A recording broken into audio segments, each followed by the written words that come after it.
दिल्ली में नए कांग्रेस मुख्यालय में कांग्रेस पार्टी की एक बड़ी बैठक हुई और इस बड़ी बैठक में कई मुद्दों पर चर्चा हुई, लेकिन दो बड़े फैसले इस बैठक में लिए गए। बैठक की अध्यक्षता कांग्रेस पार्टी के अध्यक्ष मल्लिकार्जुन खड़गे ने की और इस बैठक में कांग्रेस पार्टी के महासचिव, प्रभारी और फ्रंटल ऑर्गेनाइजेशन के जो प्रमुख होते हैं उन्होंने बैठक में हिस्सा लिया।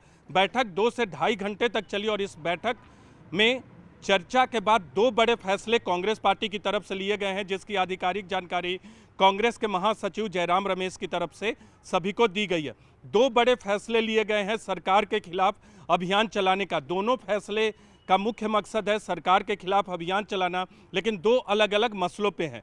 पहला मसला है नेशनल हेराल्ड के मुद्दे पर सोनिया गांधी और राहुल गांधी के खिलाफ जो चार्जशीट दाखिल हुई है उसके खिलाफ देश भर को बताना कि बीजेपी सरकार जो है राजनीतिक प्रतिशोध की भावना से इस तरह के कदम उठा रही है और ईडी यानी प्रवर्तन निदेशालय का दुरुपयोग कर रही है। तो नेशनल हेराल्ड के मसले पर 21 से 24 अप्रैल तक देश के अलग अलग राजधानियों और देश के अलग अलग शहरों यानी सभी राज्यों में कांग्रेस पार्टी के नेता प्रेस कॉन्फ्रेंस करेंगे और 21 से 24 अप्रैल तक देश भर में बताएंगे कि कैसे सोनिया गांधी और राहुल गांधी के खिलाफ जो चार्जशीट दाखिल किया गया है ईडी की तरफ से वो राजनीतिक प्रतिशोध की भावना से प्रेरित है और ये झूठ पत्र है, न कि चार्जशीट है। यानी सरकार के खिलाफ प्रेस वार्ता की जाएगी कांग्रेस पार्टी के नेताओं की तरफ से और मुख्य मकसद ये होगा कि सरकार पर हमला किया जाए और देश भर में लोगों को बताया जाए कि नेशनल हेराल्ड के मामले में कोई भी गैर कानूनी काम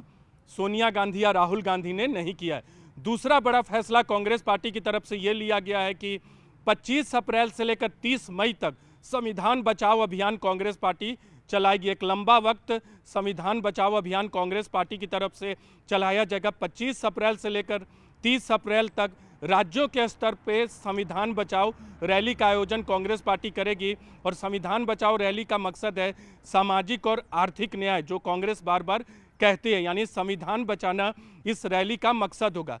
3 मई से लेकर 10 मई तक कांग्रेस पार्टी के तमाम नेता जो हैं वो जिले स्तर पे संविधान बचाओ रैली का आयोजन करेंगे। 25 अप्रैल से 30 अप्रैल तक राज्य स्तर पे, 3 मई से लेकर 10 मई तक जिले स्तर पे और 11 मई से लेकर 17 मई तक कांग्रेस पार्टी विधानसभा स्तर पे संविधान बचाओ रैली का आयोजन करेगी। इसके बाद 20 मई से लेकर 30 मई तक कांग्रेस पार्टी घर घर तक संविधान बचाओ अभियान को ले जाएगी। यानी कांग्रेस पार्टी ने दो बड़े फैसले लिए हैं सरकार के खिलाफ अभियान चलाने का।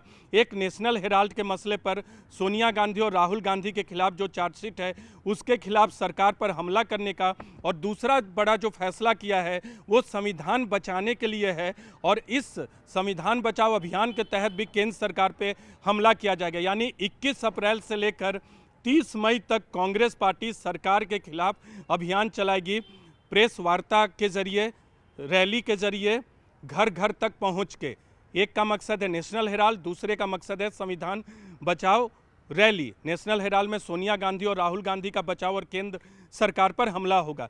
आज की बड़ी बैठक में अहमदाबाद में जो कांग्रेस का अधिवेशन हुआ था उसके विभिन्न मुद्दों पर भी बातचीत हुई, खासकर जिला अध्यक्षों के अधिकारों को कैसे बढ़ाया जाए और जो हाल के वक्त में राहुल गांधी ने बैठक की थी हाल के महीनों में और फिर गुजरात में जो बैठकें की हैं, इन तमाम मसलों पे बातचीत हुई और सभी महासचिवों और प्रभारियों और फ्रंटल ऑर्गेनाइजेशन के प्रमुखों ने अपना अपना सुझाव भी दिया है। आने वाले वक्त में जो बड़े फैसले हाल के अधिवेशन में लिए गए हैं उन पर कदम उठाए जाएंगे, लेकिन आज की बड़ी बैठक का दो बड़ा फैसला आने वाले वक्त में सरकार के खिलाफ कांग्रेस हल्ला बोलेगी और इस दो अभियान के तहत दो मुद्दे अहम हैं। एक सोनिया गांधी राहुल गांधी का बचाव करना नेशनल हेराल्ड के मसले पर और हमला करना मोदी सरकार पर, और दूसरा अहम मुद्दा है संविधान बचाओ। संविधान बचाओ का मकसद भी सरकार पर हमला करना और संविधान के मूल्यों की रक्षा करना है। इसके अलावा आने वाले वक्त में कांग्रेस पार्टी जिला अध्यक्षों के अधिकारों को, उनकी शक्तियों को बढ़ाने पर विचार करे। इस मसले पर भी आज की बैठक में चर्चा हुई, लेकिन दो बड़े फैसले जो हुए हैं उनका मकसद है सरकार के खिलाफ हल्ला बोल, जिसकी शुरुआत 21 अप्रैल को होगी और जो 30 मई तक चलेगा।